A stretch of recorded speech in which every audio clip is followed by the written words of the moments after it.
is next. We'll do that, and then we'll wrap up in a little while. So the floor is yours, sir. Yeah, Mr. Mayor, thank you. Mr. Booker, thank you for reminding me. Yes, Michelle will have these slides to you in your inbox today. Actually, she's probably got them on the way now because I know she's already sent y'all 2 emails while we've been in these meetings. And so, yes, last but not least is certainly public services. You are at slide 64 of 84, so we are getting close to the end. And so I'm going to invite Travis Durham up, our Director of Public Services, to round out today's workshop. And just remind you that while, one of the, philosophically speaking, the core functions of government is public safety, it couldn't be done without what Travis and his team does to establish the bedrock on which everyone operates. There's, to me, Michelle and I, when we were putting this presentation together, there's a very poignant picture in there of a cameraed storm sewer line. And it's not very sexy, but it is underground and it is crucial to what we do. So much of what Travis and his team does is done before anybody wakes up in the morning and is done underground and out of sight and out of mind. So hopefully, and not hopefully, I know Travis, he's going to adequately tell his story and what he needs to continue to operate. So Travis, with that, it's all you, Bubba. Thank you, sir. Well, good afternoon and thank you, Mayor, Council. I thought we had a lot to do until I just sat through Fire and PD, and they might have it a lot cooler than I do. So it's perspective, I guess. So hopefully we got 20 slides here. I hope not to take too much of your time, but just as everybody else has been, any moment you have anything, a wonder, a question, feel free to stop me. I'll be glad to ask. If there's information I don't have on me, I'd be glad to get back to you as quickly as we can with that. So without further ado, we'll jump right in. So in public services, we have a couple of divisions with which we operate in. Administration, I like to see that really as myself and the 2 ladies in the front office there. We have a grounds athletic division that houses a superintendent and a supervisor, along with field staff, full staff there. We're somewhere around 12 or 14 field staff. The urban parks ground side is another supervisor, superintendent. Full staff there, we're around 10 or 12 folks. Solid waste is really, it's not a division with which we necessarily operate, but it's one that we manage and oversee. And then our street maintenance division that consists of a superintendent, 2 supervisor positions, and then full staff there, somewhere around 10 or 12 folks as well. So, and that's not always been the case. It's kind of been more of commonplace that we've been divisional, but we're in a spot to where I think that breaking it down in that fashion has allowed us to be dedicated in what we do on a daily basis while also remaining departmental when and where we need to be. So this is a look at the 5-year budget overview. And I believe, Chris, tell me if I'm wrong, just like everybody said, I believe fiscal year 26 on the personnel is what was budgeted. All those line items for not just personnel. Okay. FY26 represents a budget, not actual. Yes, sir. And as you can see in public service, our largest driver are personnel and operating costs. So I don't have a lot of insight that I'm aware of to debt service. So if there's questions there, I think Chris would be better to ask those. But this is kind of where we're at. I feel like we're pretty consistent with current budget to proposed budget. There are increases and requests where necessary. But I don't feel that there's a major change, and I don't think that number reflects that as well. So moving on into our grounds athletics, so just a little bit of insight of where they've been this year. We had the addition of our turf tank is the brand that we have, but our robot painter that we use for rugby, football, and soccer. We had one coming off lease, so that one upgraded, then we added the second one. I can't begin to explain how much quicker that rugby field up there, it paints that rugby field without the logos, it paints that field in about 23 minutes. And traditionally, that would have taken four staff probably 4 or 5 hours to do that. So we have got that machine to spot outline that G that you see in the family dental health. And then if in areas or instances when needed, we can fill that in. So we have just recently installed an artificial mound at Stevens. That was one of the fields where a non-portable, non-AstroTurf mound was remaining. We were finding that our staff was spending a large amount of time with the maintenance and upkeep of that mound, and then every other year we were taking it to the ground and rebuilding it out of necessity. And for us, that should keep not only that mound playing surface consistent between games, especially with Legion playing back-to-back or whatever that may be, but it can speed our staff up to not have to maintain and keep that up after every practice or every game. So something we were able to implement this year. And then just a culmination of where we've been, there's a little over 3,700 hours of landscape maintenance between athletic complexes and our facilities that fall under the grounds athletic division. Those facilities are your fire departments, Kids Planet, places of that nature. So continuing with them, we had a new 3-gang reel mower that showed up. We've ran it for about 900 hours. Its primary function, because it's a smaller unit, is those baseball fields you see at Country Club. It does travel around when and where it's needed, but we like to try to keep it there for those baseball fields, being that it is a smaller unit versus the other 5-gang units that we do have. We had the addition of, or a continuation of one full-time, one part-time employee that we have dedicated over there at Kids Planet at Century. That part-time staff is covering Saturday and Sunday, 7 to 5:30, 7 a.m. to 5:30. And then we're also rotating them around between a Friday and a Monday, depending on what a rental schedule looks like, what the anticipated level of visitors may be on Friday or Monday, or if we have some maintenance project that we need to get taken care of or whatever that may be. But that's been extremely helpful for us as well. So there, I mean, if you look there's 5,000 hours keeping grounds clean and safe. So these are numbers that we've not always been able to provide or quantify.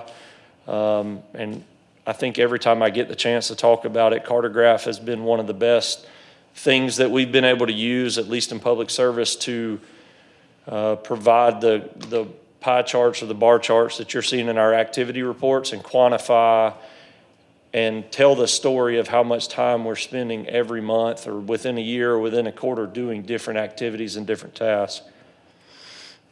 Our urban parks division, the big thing here, and it's one that they've been after for a few years now, but the awards they are winning for City Park, Center for the Arts, next year they want to do Veterans Park, are just national recognition awards through PGMS, who is the Professional Grounds Management Society. You have somewhere like City Park, Center for the Arts, in the category that they're winning against, say, Texas A&M, their university grounds, or University of Alabama, or mixed use at a collegiate or a national level. And it's quite impressive to see the little old City of Greer competing with the folks that are on, much larger, much broader, larger budgets, whatever that be. We're able to hang with those folks and produce something on a national level that receives the same recognition that we understand that we have here. So those folks do a fantastic job as well. So again, they're gonna shoot. I think Gary, the superintendent in that division, is wanting to put Veterans Park in there as not just from a park standpoint, but a war memorial park, and what we've been able to turn that place into and keep it up at over the last few years has been something we're really proud of as well. Solid waste, from June 2024 to April of 25, we had just over 8,100 tons of garbage collected in Greenville County, just under 3,800 tons through Spartanburg County. And we took in just shy of 250 tons of recycled material at our convenience center. We've implemented a part-time staff position at the convenience center as we realized we were beginning to staff that place on a daily basis. A lot of that came through with Helene and folks coming in and out, and it just became obvious that not only could we turn those folks away that are non-residential or non-commercial and causing us or costing us extra money, we could keep the place looking better. We could manage it better. We could empty the bins faster by calling the office when somebody's there rather than just riding through and looking. Or we've almost eliminated the overflows and the unsightliness that is the convenience center. So having that person Tuesday through Friday, 12 to 5 has been a great help. And then they're covering Saturday, 8 to 12. We still are supplementing with a full-time staff member here and there, especially on Mondays when this position's not there. But either way, it's been something that's been beneficial for that convenience center and that site. Stormwater division, as you can see, we've done just over 22,000 linear feet of CCTV work or cameraing pipes that are underground. That is our stormwater system. There's been a redefining project, multiple different projects that's just under 3,700 linear feet of ditch line to prevent prevent erosion and improve stormwater flow to keep things out of the road, out of our neighbors' properties, whatever that may look like. This group here has been very efficient in utilizing the equipment that was approved by council to begin the creation of a stormwater division that on its own took off. And we're down 2 staff members out of a 3 staff member division at the moment. Those folks, they and their family, 2 of them relocated. So we're working on backfilling, but when they were at full 3 staff capacity, they were running stormwater 40 hours a week. And being able to take input and requests from engineering on new development and go in with CCTV and make sure the developers have done what they needed to before it becomes our problem has been beneficial. We were really getting to becoming much more proactive rather than reactive with our stormwater.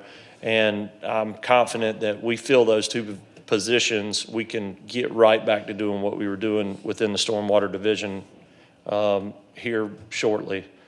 So our streets division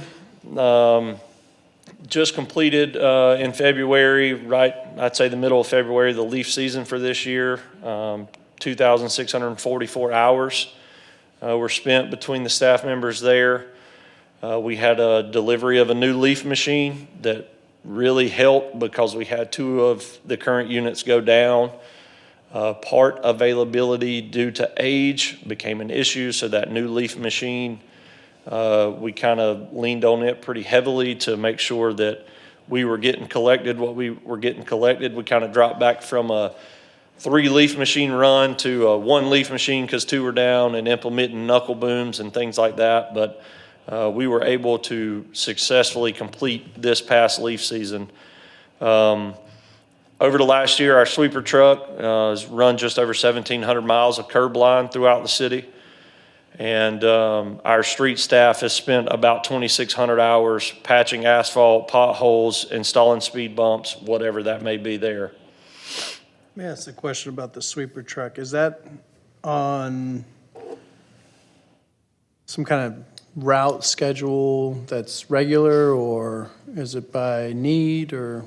Regular, yes, but not in the sense of route software, if that makes sense. So the gentleman that runs it knows, run area 1, 2, 3, 4 and start over, and knows that in these areas, I've been here, I've been there, so the next time I come back around, I need to go to the neighbor of that. There are some areas that say get a bi-weekly or a monthly service from us, and that's just those areas that we know are going to be an issue, that they just trap a lot of things against the curb line. So at some point, I would like to get software on that truck to where we could route that service and know, hey, if it's I'm just making this up, but the City Hall parking lot, it's been 2, 3 weeks, 4 weeks, 6 weeks since we've been in there. We probably need to revisit that. But at the moment, we're just relying on somebody's expertise. They've been doing it 10, 12 years now. So they've got a really good idea of, hey, it's been, a week or two since I've been over here. I need to run back through there next week. So that's how we've been operating it so far. Okay. Since he asked about that question. So we don't run the sweeper truck every day? Sweeper truck is ran every He day. runs every day? Yes, sir. But we're not, but we don't go on a dedicated route? You say just whatever the operator thinks needs to be done? Correct. Does the sweeper truck now still spray the curb with herbicide? Not as often as it used to. It is rare instances. I have a concern of a control issue of our objective is the curb and it ends up side of your yard. So we try to eliminate that unless we absolutely have to. So really all we're doing with the truck is performing a sweeping job. Well, as far as weed and grass control on the sidewalks, do you run during the growing season? Does the spray truck run? If it's not running 40 hours a week, it's close. Okay, and so are we? I guess what I'm asking you is because we're under streets and just came out of stormwater. In order to, if we wanted to touch all of our streets on a certain, I'm sure some streets need to be vacuumed every week. Others would be 3 or 4 weeks, that kind of thing. Is that a 2-truck job with 2 men? Or is it, well, if we put in software, GPS, that we could know the routes based on, I don't know, I guess you could just go by tonnage, whatever. Can that 1 truck, 1 operator do that? Wouldn't be able to touch everything, not 1 truck, 1 operator. You would at least need a second, and I'd venture to say maybe even a third if the intention was to get everything every week, or if we were backing up to everything every month, you could probably get away with an operator, an additional truck. To best answer that or to best know that, I think that software and running it for a short period of time would answer that question the best. Okay. And so the spray truck, how many, what kind of system do we have to spray the herbicide on the sidewalks? We've got a 200-gallon skid sprayer in the back of a pickup truck, and so you have an operator driving and a gentleman that is spraying the curb line and the sidewalk.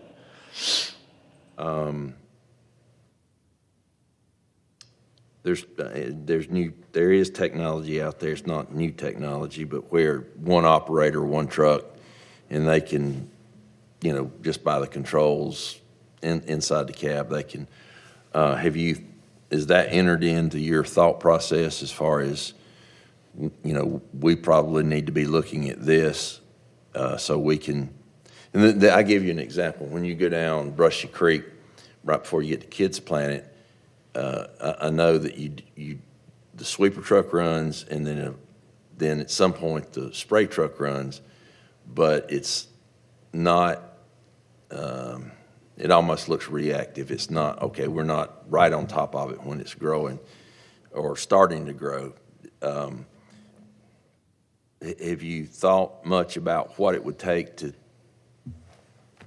do that, to maintain that?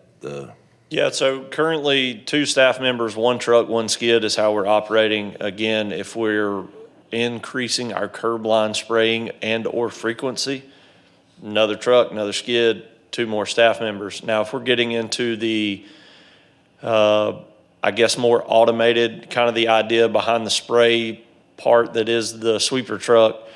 My first concern is control and not overspraying in the residence yard.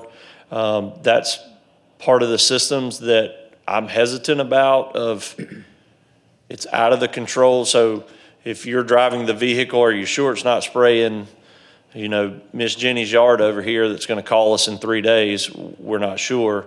But for us to do that more, we would need more staff, more equipment to make that possible. Looked into it. For me, the hesitation is the control factor of it.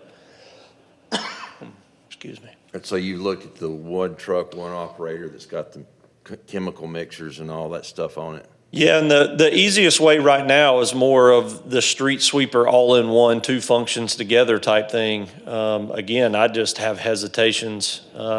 We've accidentally sprayed people's yard with a wind drift, and it becomes a rather large ordeal when the phone starts ringing and, the front 10-footer. And I understand that. Now, of course, I will say, I don't know how my neighbor's yard is not halfway dead because when y'all, during the last ice storm, it looks like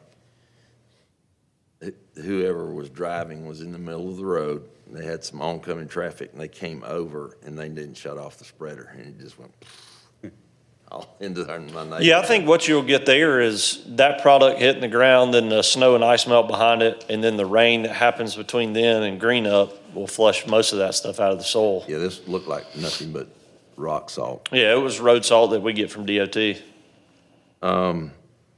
Yeah, I would really like, and I'll tell council this, I'm surprised I'm even saying it, but these things that we cover under stormwater, I'd really like us to look at automation where we can do things with less folks, even in where there's not a delay of cleaning out a gutter, where there's not a delay of spraying a sidewalk, that it's on that rotation, it just bam, bam, bam, bam, bam, and we're touching it all. And in order to do that, if we have to increase the stormwater fund, I'm open to doing that, to provide revenue for that. And, I just want us to look at just vacuuming up leaves. I know that's a labor-intensive thing to do, but they do make things that just take an operator. And that's what I would love for us to really concentrate on. We do an excellent job on the turf. I mean, there's no doubt that we have the best looking grass on anything that we have. It just looks better than anybody's. So my hat's off to you for that. But I think it would really help us if we looked at some upgrading our abilities of our equipment and doing more that we do right now. That's one of the things that the mayor and I were just talking about as we get bigger. Some of the, I just because we get bigger, I don't think we should stop doing the things we used to do real well. We used to keep the gutters really clean. But anyway. Well, it's a function of trucks and people, because using that number right there, even at 8 hours a day, they're doing, 5 miles of road at the max. So by the time you take a lunch and, whatever and that kind of thing, I mean, you're, 4 miles a day. If you're gonna cover the city on some sort of regular basis, you're gonna have to have 2 or 3 more trucks and 2 or 3 more people. Same thing with sprayers and all that kind of stuff. So, I mean, if we want to talk about a ramp up, that may be something that we want to do, but to exponentially change any of those numbers, it's just It's just a function of how many trucks do we want to buy and how many new operators do we want to hire. Well, I don't think it's that simple. I think you have to look at the technology out there, and yes, it is a ramp up, no matter which route you decide to go. Yeah. And that's, you know, for a very long time, we talked about having a really robust street division. And I know we pour sidewalks but we only do it on a certain scale. We don't go up any.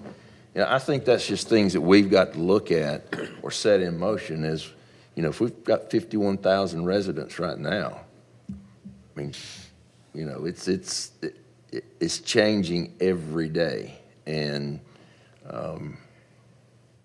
I think we have to change a little bit of our thinking as we move forward.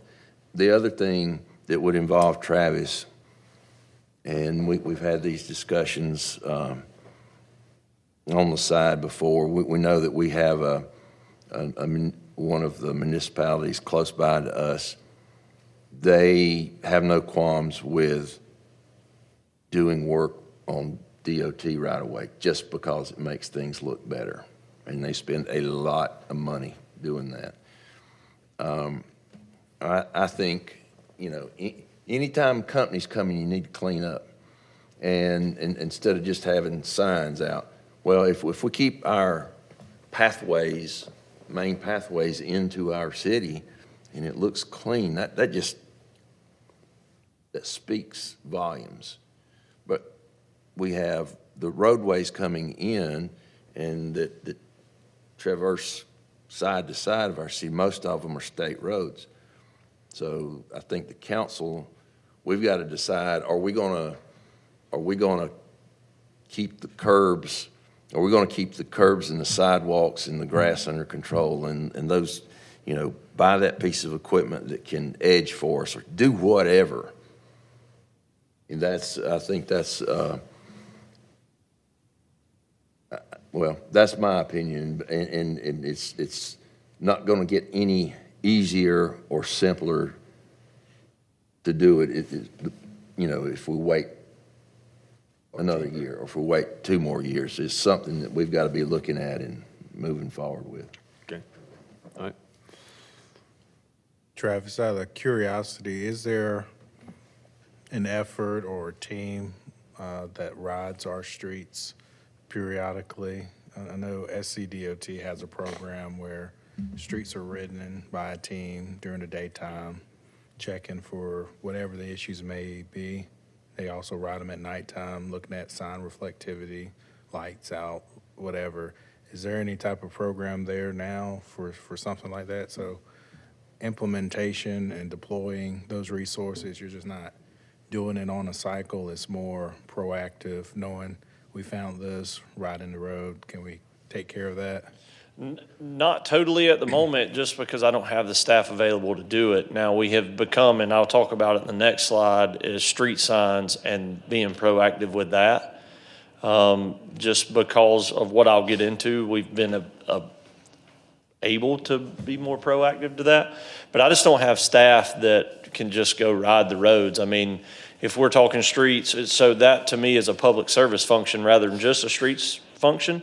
So streets, grounds, stormwater, they're busy doing whatever it may be they have to do for the day. And I don't have anybody that could go, you know, ride the Victor neighborhood and check signs or potholes or, you know, lights, lamps, whatever it is. Just that program would be great. I just don't have the people to do it at the moment. Travis, how many open positions do you have right now? 6 or 8 at the moment.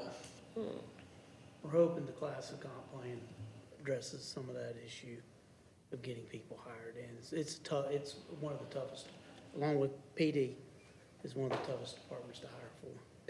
And I agree with that, and that needs to change. I know that certain tasks demand a certain salary.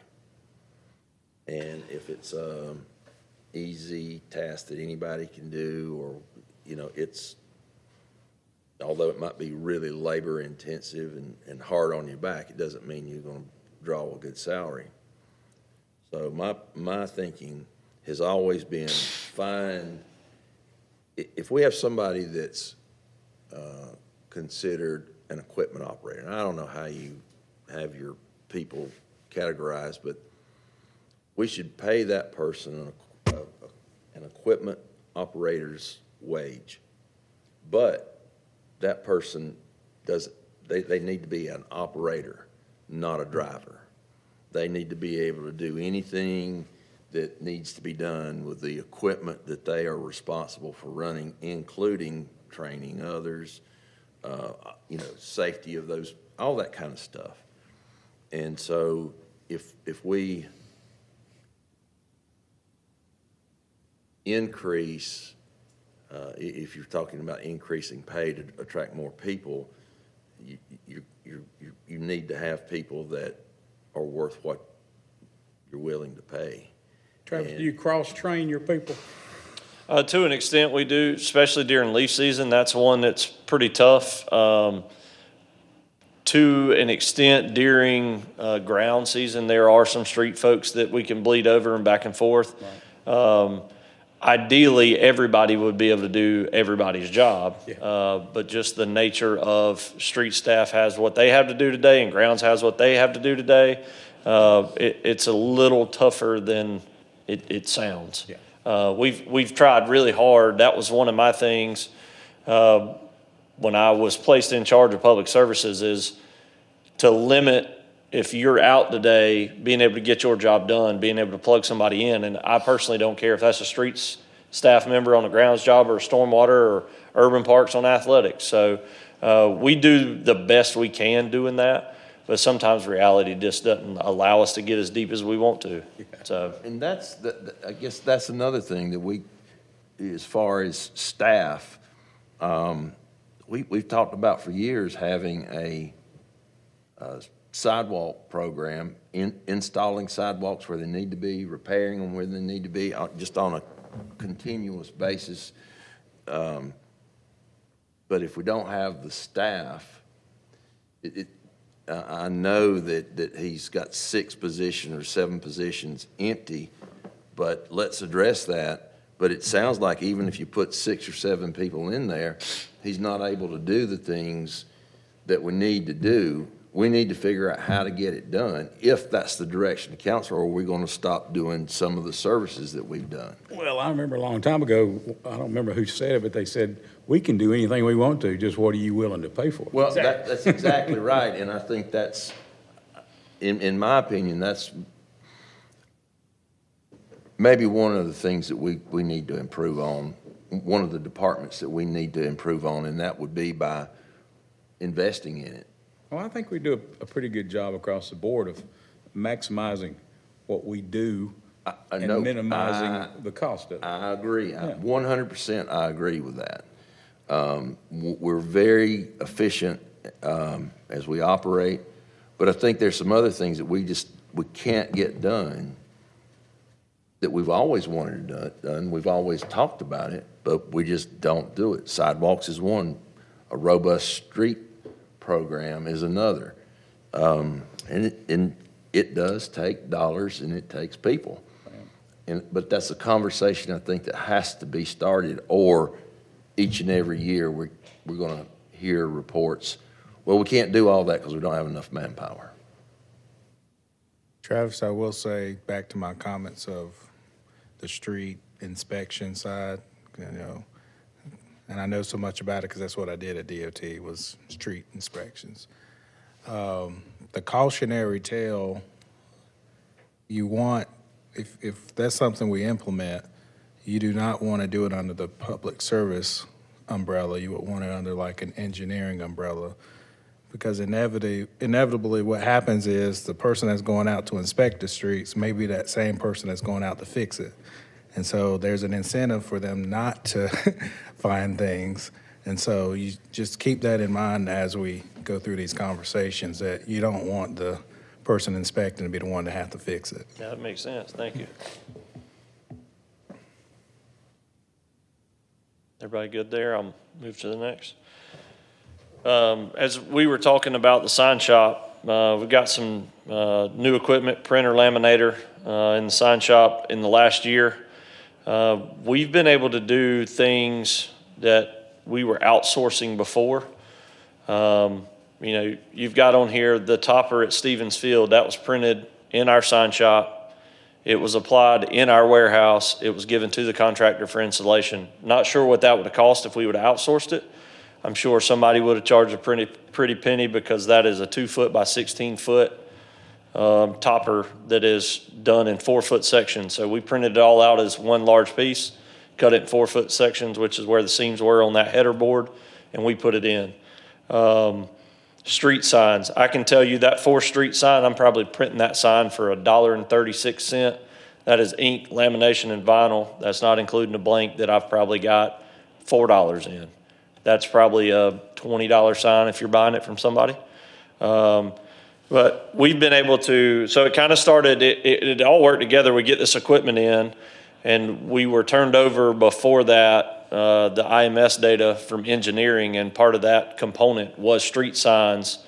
And so we went through November through January and went through all the fair and poor rated stuff. We went out and field verified what they told us. We made our own notes to it.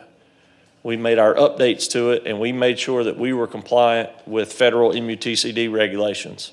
It was all new to me. It was all new to our staff. Realized that there are things that are out there that are wrong. When it comes to a street sign, the worst thing you could do is probably miss your turn, right?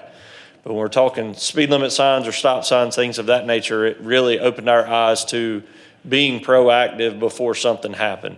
And with with the IMS data, and with us being out there, so if this sign on the corner was fair poor and I'm checking it and I got one across the street, I'm looking at our GIS layer and I'm like, well, this one was rated good. I'm going to update it. I'm going to print it. We're going to come back, and while we're here, we're going to get both sides of the road. We've done about 70,000 square feet of vinyl print off, roadside, street signs, stop signs, whatever it may be. We've done about 14,000 square feet of engineered grade, which is what Stevens Field's printed on. And, you know, park rule signs, A-frame signs, stuff to use in our private lots, whether it's, you know, employees only beyond this point, designated smoking area, you know, things of that nature. It's opened the doors for us to where if we notice a stop sign's missing or it's in bad condition, I can print that out this morning. I can laminate it after lunch. We can have it back up instead of waiting on a vendor that takes 2 weeks to get me a sign order, or, oh man, we don't have something in stock. So we have one staff member that was hired as a public service worker one that has previous experience with the city of Buffalo, making and installing signs that I've swept into the sign shop with me into the madness that is learning the ins and outs and the federal regulations and the designs and the working of the equipment. But he's been instrumental in not only inspecting all these signs, but taking them off the printer or the laminator, cutting them, getting them made and taking them out and putting them up. So we've gotten our money's worth so far, and we'll continue to get our money's worth out of the equipment that was allowed to be purchased for that sign shop.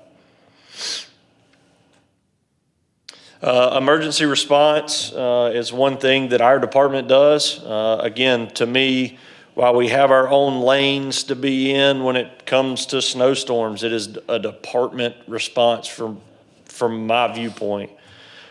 We had about 40 staff members work those back-to-back weekends in January. We were just over 5,700 labor hours between those folks. We had 17,300 gallons of brine, 295 tons of sand and salt that was placed on the road, 384 bags of granular ice melt, 650 gallons of liquid. So those are the two specialty products that end up, they're designed for the pavers downtown, but then we turn around and put those at our facility so there's no confusion and product mixing that takes place on those pavers. We plowed just over 4,800 lane miles, and we maintained just over 6,700 lane miles. So It was a pretty wild back-to-back weekend, but we made it happen. And, without the shutting down of Trade Street and the maintenance of that, which was more of an inconvenience than anything, I think, for everybody, I still think we got it right. Yeah. The roadways, I think, were better than anybody around. I personally went from the Walmart side of town to the Target side of town, and it was night and day, and go north and south, and you could see the difference. So I felt like that if you could get to Greer, we could get you around Greer at that point. So if you needed to be out and about, this was probably, I felt, the safest place to be. We didn't tear up anything, and nobody got hurt, so we did well. Our 27 fiscal year goals, we want to maintain our core service levels. My intention with my budget submission was not to give up anything we're already doing. I don't want to quit on what we're doing. There's no sense in that. We need to continue that path forward. Figure out where we can make those operational improvements, whether it's automation or whether it's personnel or, diving deeper into the divisions and assigning tasks and things of that nature. Aligning department-wide functions. You'll see some things if you go into our budget from current budget to next year where we had divisional items that I see as more of a departmental function. So now they're over in the admin side of things.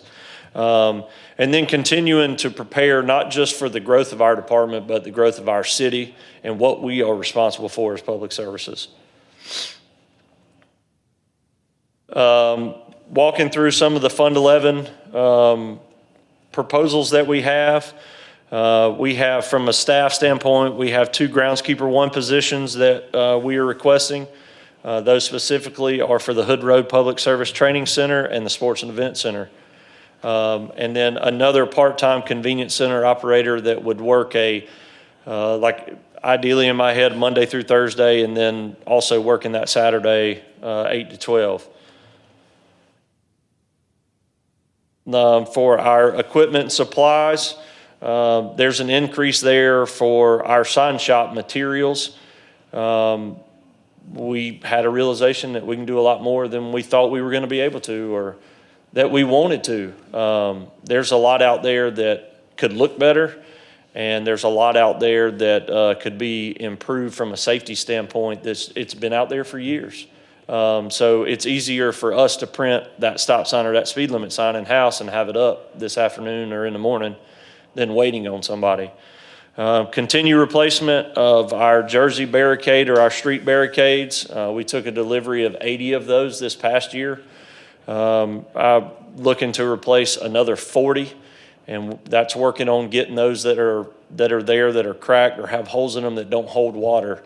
I don't want to put us in a position to where we have an event or we have a project going on and a vehicle's able to get through and the answer is it was cracked or it had a hole in it, because that means I knew it went out there in that condition. So continue replacement of those things. And then there's some increased funding for communication, contract services, and community outreach within our department as well. Into Fund 10, we have requested a replacement for another leaf machine. It became really evident in this past leaf season that those units are 15 plus years old. Parts for them are getting harder to find if you can get parts for them. When we found ourselves in a 1 leaf machine position with 2 that we were unsure if we could get parts, or very large lead time on getting a wiring harness or whatever that looks like, it became obvious that the ones we have, we've gotten our money's worth. And if we're going to continue down this path of the leaf season, we need to make some upgrades and replacements there.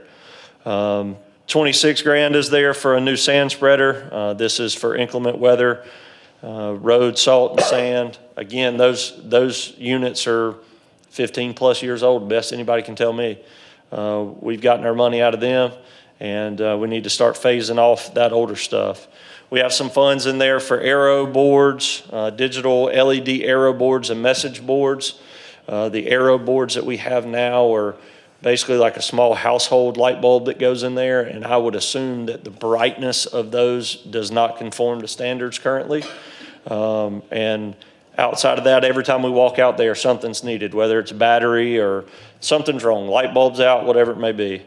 The message board is one that we use citywide, not just department-wide, but you've seen, Freedom Blast, this Friday, trade will be closed, that message board. So the individual panels in that message board, I cannot get anymore. I've put the last one in it, I think for the Christmas parade, to get us by. So if it goes down again, it's down. I can't get any replacement parts for it. So replacement for that message board as well. Is you're looking for money for a new leaf truck. Does the old leaf truck have any value to it? Well, these are the leaf machines that are tow behind units. Oh, okay. So we take one of our dump trucks and put a collector box in it. And then there's a tag-along tow-behind leaf machine that's vacuum. behind it. Okay. Yeah, there's probably some value in it. I'm sure somebody has one somewhere that they can't get whatever part that we have that is in good shape. I don't know what that value would be off the top of my head, but I'm sure there's some to it. And the sand spreader is also like a hitch mount kind of? They're bed mounted, so we take those same dump trucks without our leaf boxes in it, and we slide those sand spreaders in the bed of those trucks and strap those down. Is how we operate those. Okay. Mr. Lambert, we have a surplus program that, when we have surplus equipment, for instance, in this case with these leaf machines, Tammy actually handles that surplus program through Gov Deals. And Okay. It's an auction. Okay. To continue on with Fund 10 request, replacement of the City Park Downtown Center for the Arts utility vehicle. This is obviously something, it says high use, they're using it every day. I can't remember off the top of my head, this unit's probably 8 or 10 years old. Between the use and the hours on it, it's time to replace it. Proposing 2 autonomous mowers for Kids Planet Center for the Arts.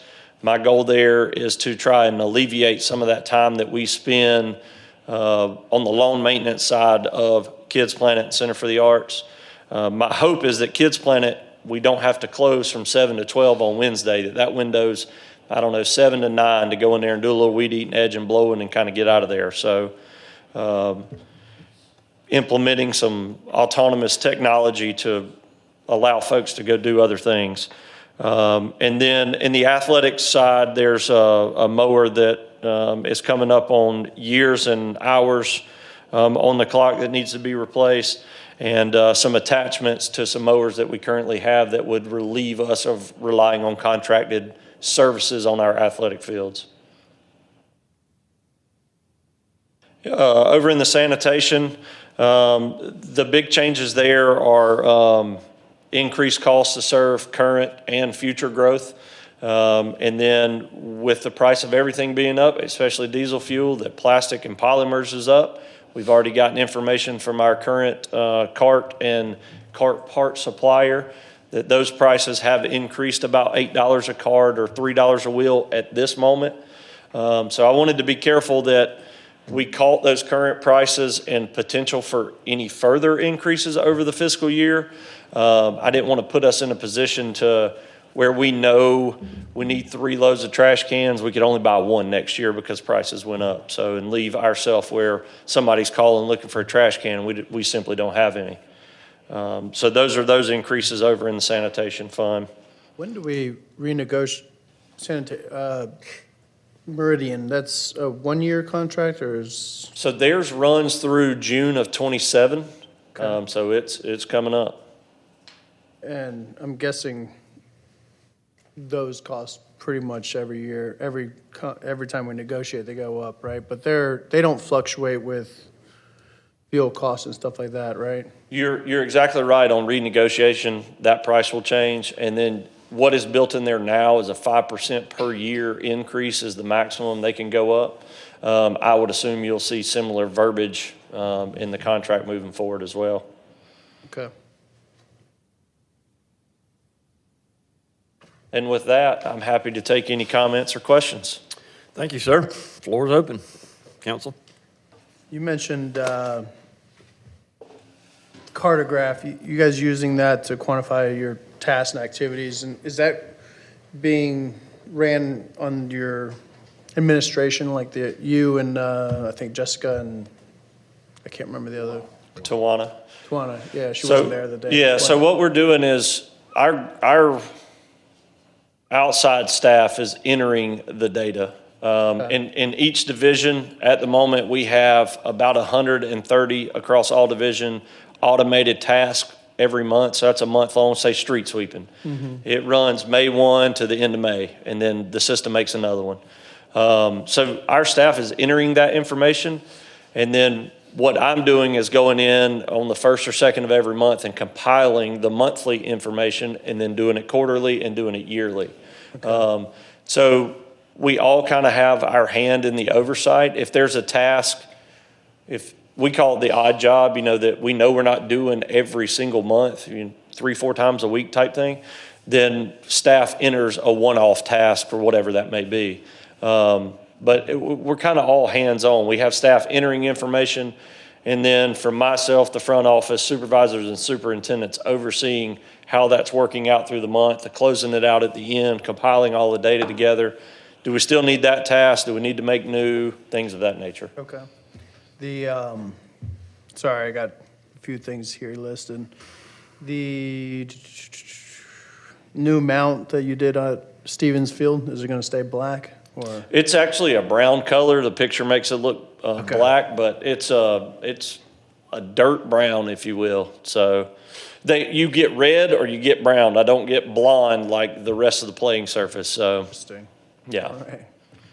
The, you mentioned you were asking for 2 new positions for the sports and fire training center, but you already have 6 to 8 openings. That is correct. And if those 6 or 8 were filled, I don't have anybody on the ground side that could go do There. landscape maintenance at Sports and Event Center in Hood Road. Okay, I mean, but you're gonna be putting out job postings. I mean, I guess you have some kind of hierarchy of, we really need to fill this position. Sure. Okay. I think that's about all I got written down here. Others? Out of curiosity on the signs, how did you all come up with the design, just the standard MUTCD?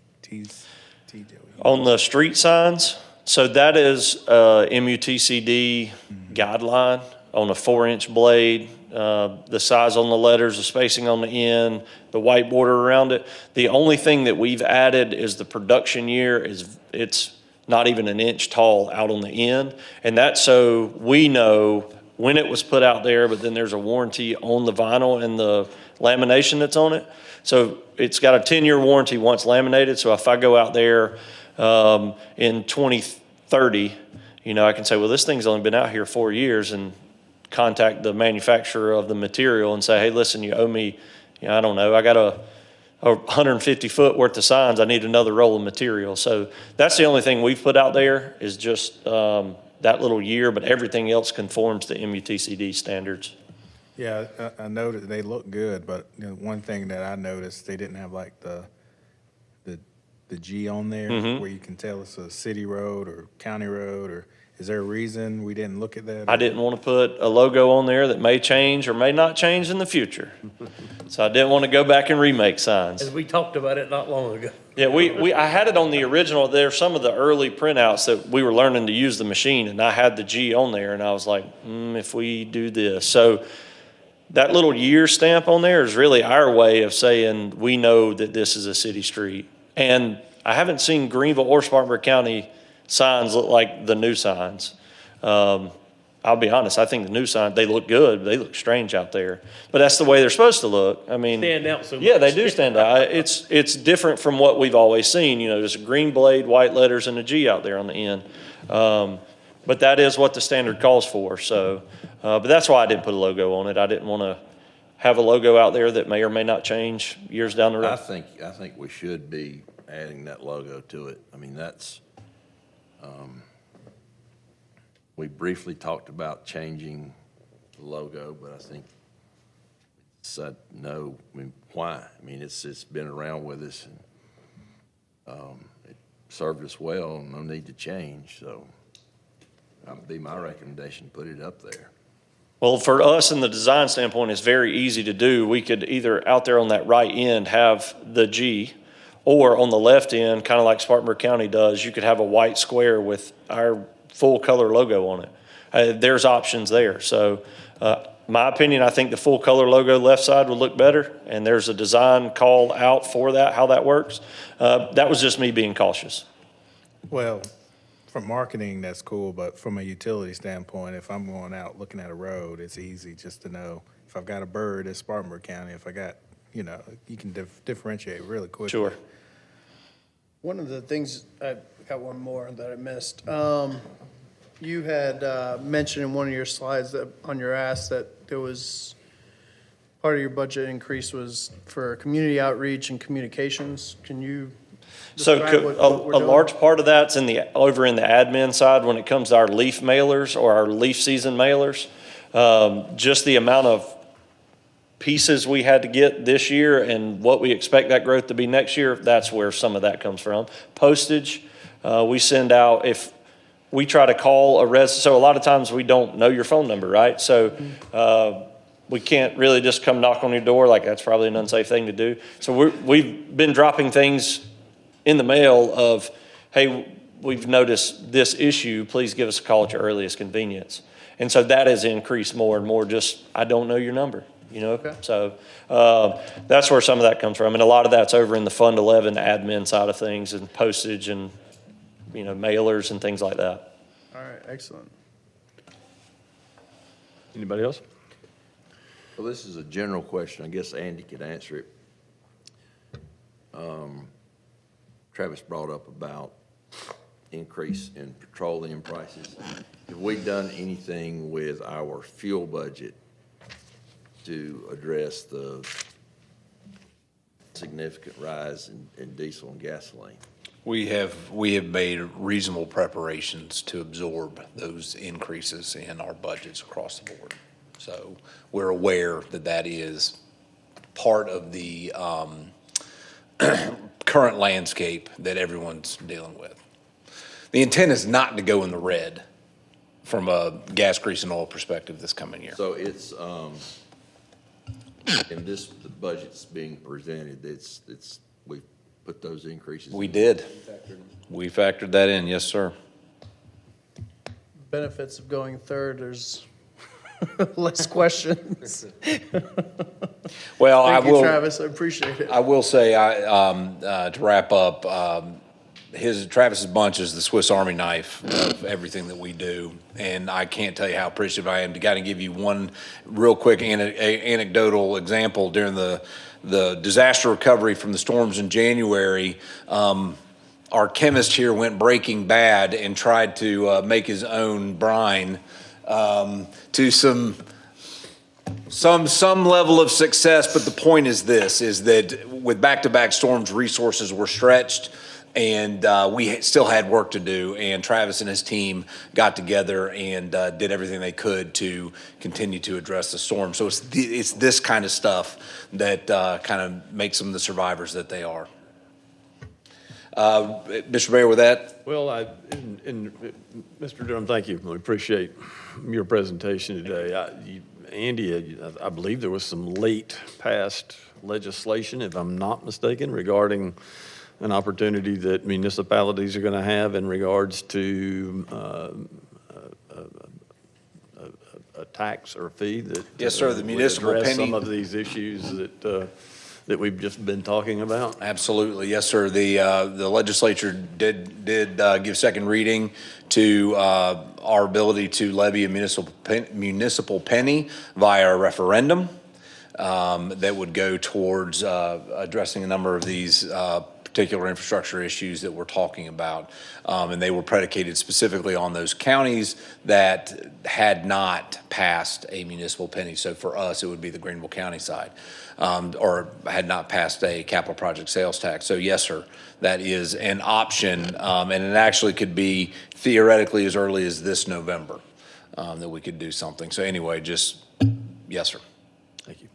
We'd have to earmark that money for a specific reason? Yes, sir, that would have to be very, very similar to the way the counties have to do it. You have to have a capital project plan, and then it'd be spent in a certain amount of time, and there's limitations with that. It's not dissimilar at all to the county program that allows for these municipal pennies.